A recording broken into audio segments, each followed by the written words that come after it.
Hey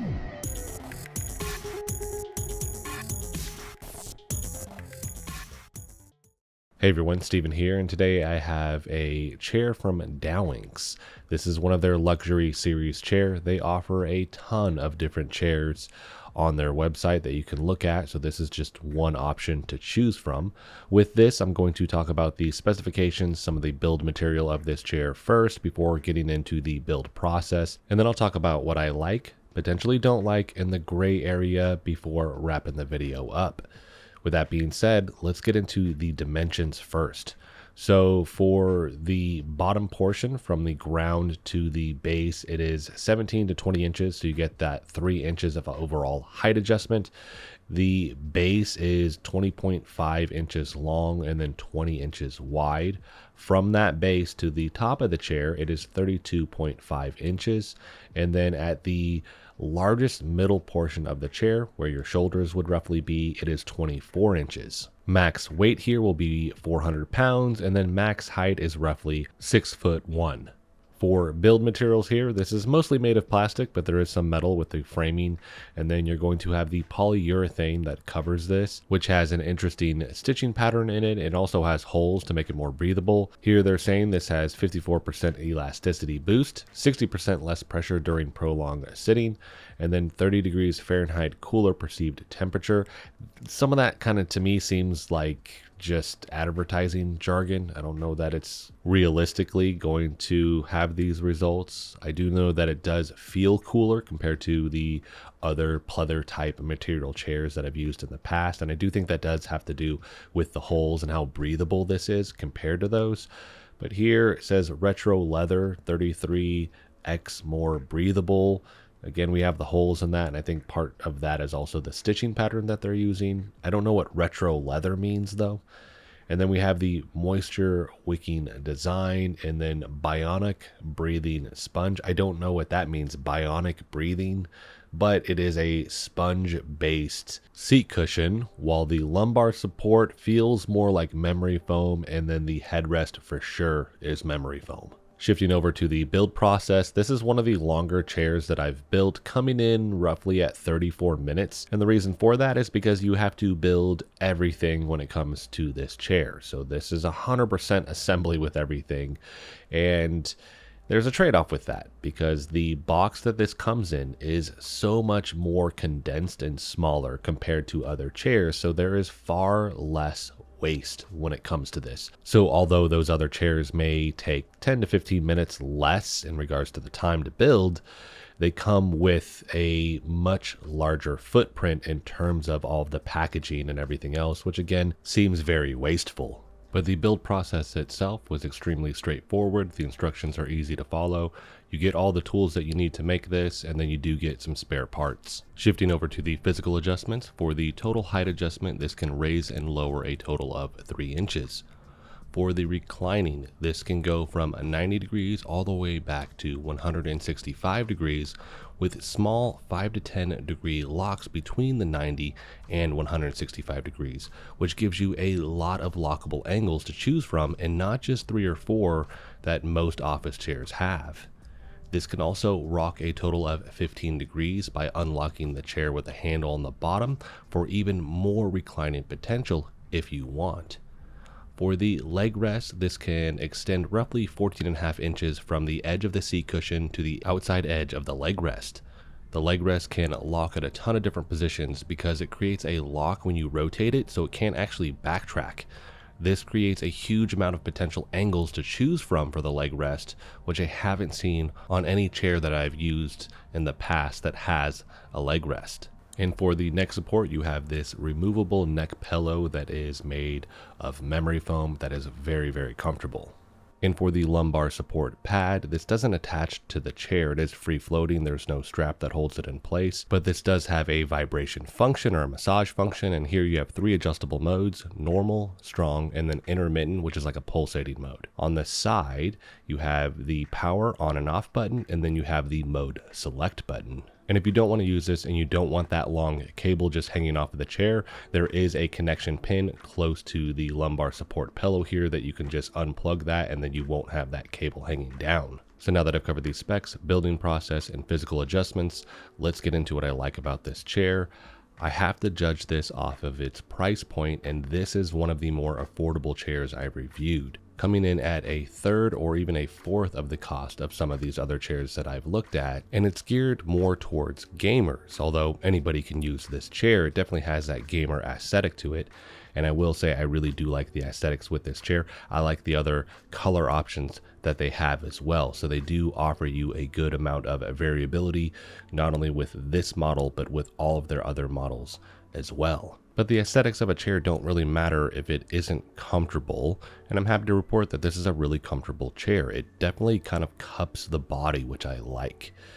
Now, trade outs here I think are with some of the features like the lumbar support and also with the neck rest, because they're not attached to the chair. I definitely think that's a preference thing, but for some people that may feel like a compromise because they want it that it's integrated and built in. I can go either way. I like both styles for different reasons. When it is built in, it means less things that are potentially going to move, but it also means that you can't 100% like get it out of the way. You're stuck with that because it's built into the chair. If I don't want this lumbar support pillow here, I just simply remove it. I do like the fact that they have the built-in massage or vibration modes with that, but that also means a cable is hanging down. And so if you're going to connect this to your PC or an outlet to give it power, it has a decent length. It's not incredibly long, so you're kind of tethered to that, and it means that there's something that you may kind of roll over with the chair or accidentally tug on. So it's something else that you have to think about, but you can always disconnect that and really only use it when you want. But because it's removable, I don't have to just use it with this chair. Let's say I go downstairs and I'm sitting on the couch and I'm like, I still want to use that vibrational pillow. I can bring this down there if I wanted to, which is pretty cool. A workaround for needing to plug this into your PC or an outlet though is just plugging this into some type of power bank, because it will work with that and still operate all of the modes. With the neck pillow, I find that it is very comfortable. It definitely is in the sweet spot for me, but there's certain adjustments that you won't get because this is really just a fixed shape, where some of the chairs may have them where they can glide forward, they can glide back, they can tilt in certain directions. You're not going to get this here, but it is memory foam. So I find that it's more comfortable than the ones that even have all of those adjustments, because once I just get it kind of lined up, it's going to mold to the shape that I need it to be, and it's just immediately comfortable. So I do like the neck pillow. Again, it is removable, so you don't have to use it if you don't want to. And then we have the mechanical adjustments that this can make. I think pretty standard for most chairs. It does cover all of your bases. The difference here would be the armrests don't really have height adjustment. They're like locked in place. They're not removable. You can't shift them or rotate them. They are in this very set position that only adjusts if you recline the chair. So if you need something that has more adjustments to the armrests, this isn't one that I would necessarily recommend for you. But I will say for my height, this is right in the sweet spot for me. So I haven't had any issues when using this. I also like the fact that they have foam cushioning on this. Almost all the chairs I've used and reviewed are just plastic. It's like a hard plastic. So I find that I don't like resting my arms on them for long periods of time, because then they start to ache. With these having the cushion, it just is more comfortable for longer sitting sessions, like when I'm editing videos, for example, and my arms are resting on the armrests. It just feels better. But again, just be mindful of the fact that there are no adjustments that you can make to the height or the angle or anything like that when it comes to the armrests here. And then we have the leg rest. The leg rest is interesting because this is the first chair where it locks in place. Most of the time when you extend a leg rest from a chair, it will tilt down, or it has a particular angle that it sits at, and then that's it. It's stuck at that position.